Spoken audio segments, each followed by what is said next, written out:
Assalamualaikum warahmatullahi wabarakatuh. Perkenalkan, nama saya Muhammad Alif Syuhada dengan NIM 22080276 dari Prodi Ilmu Administrasi Negara, mata kuliah pengantar Ilmu Politik, Fakultas Fisip, Universitas UIN Arani di Banda Aceh. Baik, saya akan memulai membahas materinya, yaitu pembagian kekuasaan secara vertikal dan horizontal. Pembagian kekuasaan secara horizontal yaitu pembagian kekuasaan menurut fungsi lembaga-lembaga tertentu atau legislatif, eksekutif, dan yudikatif berdasarkan Undang-Undang Dasar Negara Republik Indonesia tahun 1945. Secara horizontal, pembagian kekuasaan negara dilakukan pada tingkatan pemerintahan pusat dan pemerintahan daerah. Pembagian kekuasaan pada tingkatan pemerintahan pusat berlangsung antara lembaga-lembaga negara yang sederajat. Pembagian kekuasaan pada tingkat pemerintahan mengalami pergeseran setelah terjadinya perubahan Undang-Undang Dasar Negara Republik Indonesia tahun 1945. Pergeseran yang dimaksud adalah pergeseran klarifikasi kekuasaan negara yang umumnya terdiri atas 3 jenis kekuasaan atau legislatif, eksekutif, dan yudikatif. Pembagian kekuasaan secara vertikal. Pasal 18 ayat 1 Undang-Undang Dasar Negara Republik Indonesia tahun 1945 menyatakan bahwa Negara Kesatuan Republik Indonesia dibagi atas daerah-daerah provinsi, dan daerah provinsi itu dibagi atas kabupaten dan kota. Yang tiap-tiap provinsi, kabupaten, dan kota itu mempunyai pemerintahan daerah yang diatur dengan undang-undang. Berdasarkan ketentuan tersebut, pembagian kekuasaan secara vertikal di negara Indonesia berlangsung antara pemerintahan pusat dan pemerintahan daerah. Pada pemerintahan daerah berlangsung pula pembagian kekuasaan secara vertikal yang ditentukan oleh pemerintahan pusat. Hubungan antara pemerintahan provinsi dan pemerintahan kabupaten atau kota terjalin dengan koordinasi, pembinaan, dan pengawasan oleh pemerintahan pusat dalam bidang administrasi dan kewilayahan. Pembagian kekuasaan secara vertikal muncul sebagai konsekuensi dari diterapkannya asas desentralisasi di Negara Kesatuan Republik Indonesia. Dengan asas tersebut, pemerintah pusat menyerahkan wewenang pemerintahan kepada pemerintah daerah otonom atau provinsi dan kabupaten kota untuk mengurus dan mengatur sendiri urusan pemerintahan di daerahnya, kecuali urusan pemerintahan yang menjadi kewenangan pemerintah pusat, yaitu kewenangan yang berkaitan dengan politik luar negeri, pertahanan, keamanan, justisi, agama, moneter, dan fiskal. Hal tersebut ditegaskan dalam Pasal 18 ayat 5 Undang-Undang Negara Republik Indonesia tahun 1945 yang menyatakan pemerintah daerah menjalankan otonomi seluas-luasnya, kecuali urusan pemerintahan yang oleh undang-undang ditentukan sebagai urusan pemerintah pusat. Pemberian otonomi kepada daerah bertujuan meningkatkan daya guna dan hasil guna penyelenggaraan pemerintah di daerah, terutama dalam pelaksanaan kepada masyarakat, maupun meningkatkan kestabilan politik dan kesatuan bangsa.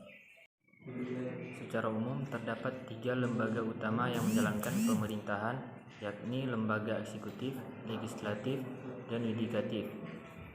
Lembaga eksekutif merupakan suatu lembaga yang diberi kekuasaan untuk melaksanakan undang-undang. Lembaga eksekutif terdiri dari presiden, wakil presiden, kementerian negara, pejabat setingkat menteri, lembaga pemerintah non-kementerian. Presiden dan wakil presiden adalah pemimpin dalam lembaga ini. Dalam arti luas, lembaga eksekutif mencakup para pegawai negeri sipil dan militer. Oleh sebab itu, secara sederhana, lembaga eksekutif dapat disebut sebagai pemerintah. Lembaga legislatif. Lembaga legislatif adalah lembaga yang bertugas untuk membuat atau merumuskan undang-undang yang diperlukan negara. Lembaga legislatif ini contohnya antara lain MPR, DPR, dan DPD. Lembaga yudikatif merupakan suatu badan dengan sifat yuridis yang berfungsi untuk mengadili penyelewengan konstitusi dan peraturan perundang-undangan oleh institusi pemerintahan.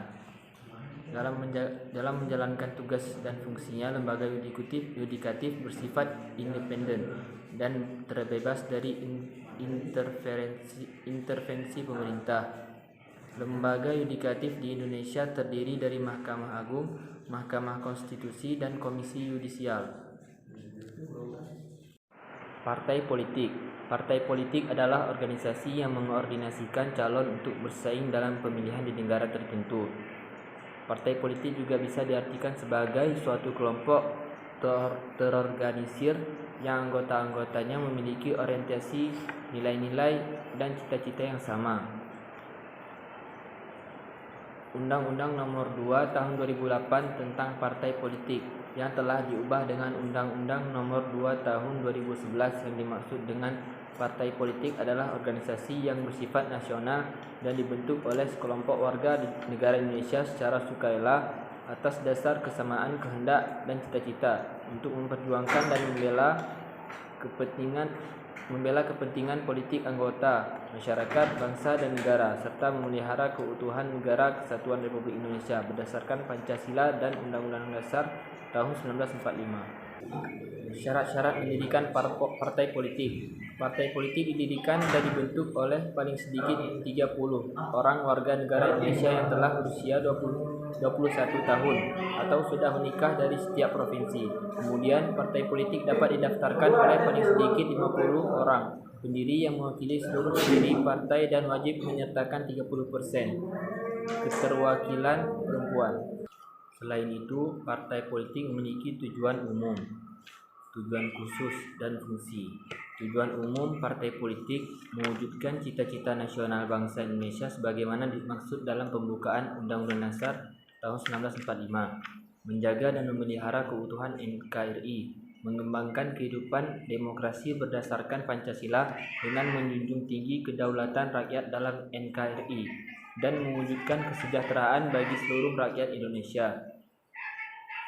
Tujuan khusus partai politik meningkatkan partisipasi politik anggota dan masyarakat dalam rangka penyelenggaraan kegiatan politik dan pemerintahan, memperjuangkan cita-cita partai politik dalam kehidupan bermasyarakat, berbangsa, dan bernegara, dan membangun etika dan budaya politik dalam kehidupan bermasyarakat, berbangsa, dan bernegara. Fungsi partai politik: pendidikan politik bagi anggota masyarakat luas agar menjadi warga negara Indonesia yang sadar akan hak dan kewajibannya dalam kehidupan bermasyarakat, berbangsa, dan bernegara. Penciptaan iklim yang kondusif bagi persatuan dan kesatuan bangsa Indonesia untuk kesejahteraan masyarakat. Partai politik berfungsi sebagai sarana penyerap, penghimpun, dan penyalur aspirasi politik masyarakat dalam merumuskan dan menetapkan kebijakan negara. Partisipasi politik warga negara Indonesia. Baik, sekian pembahasan dari saya. Assalamualaikum warahmatullahi wabarakatuh. Pemilihan umum atau pemilu merupakan salah satu usaha untuk mempengaruhi rakyat secara persuasif atau tidak memaksa dengan melakukan kegiatan retorika, hubungan politik, hubungan publik, komunikasi massa, lobi, dan lain-lain kegiatan. Meskipun agitasi dan propaganda di negara demokrasi sangat dikecam, namun dalam kampanye pemilihan umum, teknik agitasi dan teknik propaganda banyak juga dipakai oleh para kandidat atau politikus, selalu komunikator politik. Dalam pemilu, para pemilih dalam pemilu juga disebut sebagai konstituen, dan kepada merekalah para peserta pemilu menawarkan janji-janji dan program-programnya pada masa kampanye. Kampanye dilakukan selama waktu yang telah ditentukan. Menjelang hari pemungutan suara, setelah pemungutan suara dilakukan, proses perhitungan dimulai. Pemenang pemilu ditentukan oleh aturan main atau sistem penentuan pemenang yang sebelumnya telah ditetapkan dan disetujui oleh para peserta dan disosialisasikan ke para pemilih. Partisipasi politik secara harfiah berarti keikutsertaan. Dalam konteks politik, hal ini mengacu pada keikutsertaan warga dalam berbagai proses politik. Keikutsertaan warga dalam proses politik tidaklah hanya berarti warga mendukung keputusan atau kebijakan yang telah digariskan oleh para pemimpinnya, karena kalau ini yang terjadi maka istilah yang tepat adalah mobilisasi politik. Partisipasi politik adalah keterlibatan warga dalam segala tahapan kebijakan, mulai dari sejak pembuatan keputusan sampai dengan penilaian keputusan, termasuk juga peluang untuk ikut serta dalam pelaksanaan keputusan. Konsep partisipasi politik ini menjadi sangat penting dalam arus pemikiran deliberatif demokrasi atau demokrasi musyawarah.